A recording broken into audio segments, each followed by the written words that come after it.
Another lighting edition. You can see the string lights along the fence here in the garden. We're going to do a timer installation. We've just got the string lights on a standard extension cord, but we did the other video on this brand, Doing Will's.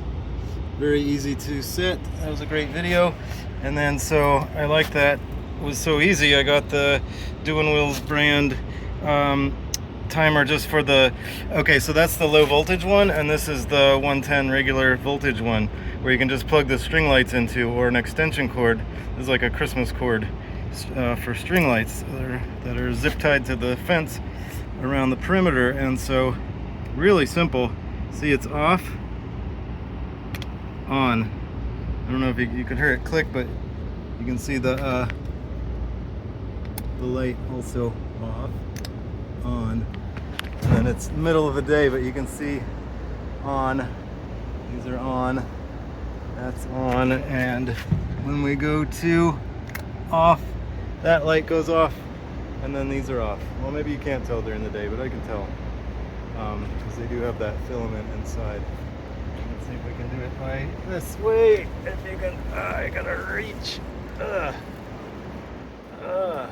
There, you can see. On, off.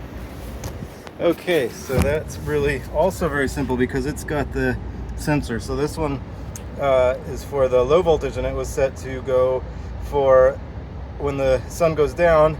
You can set it for 1 hour, 2 hours, 3 hours, up to 9 hours, where it'll shut off, or you can have it go all night and it'll shut off when the sun comes up. So this is a similar setup here. I have to get down because it's this outlet is so low that we're getting down and dirty.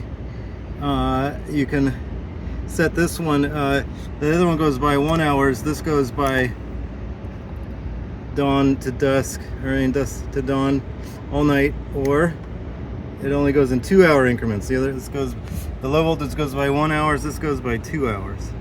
So we'll go with a 4 hour. So it'll go dark. The sensor will turn on the lights. They'll go on for 4 hours, and then they'll shut off. Pretty cool, pretty simple. It's got 2 outlets, even they're 3-prong. Not that you need that for string lights, but very simple. I will tuck this away, but I also wanted to show you what I did in here because it's only a 2-gang outlet. So the top is for the low voltage lighting transformer, and then there was only one more plug, so I had to get this block. I got this Fosman block.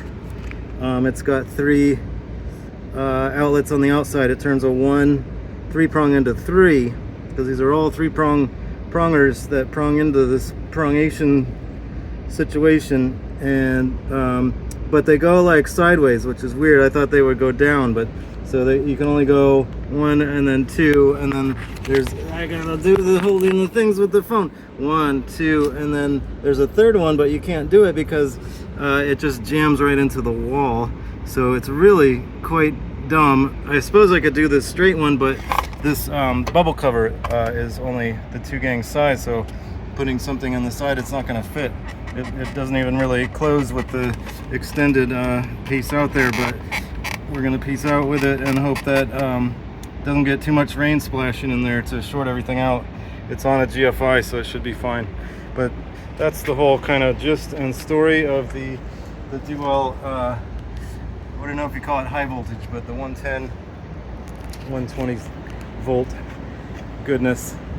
And this is the garden, and these are the flowers, and those are the water towers, and that's the city, New York City, Manhattan.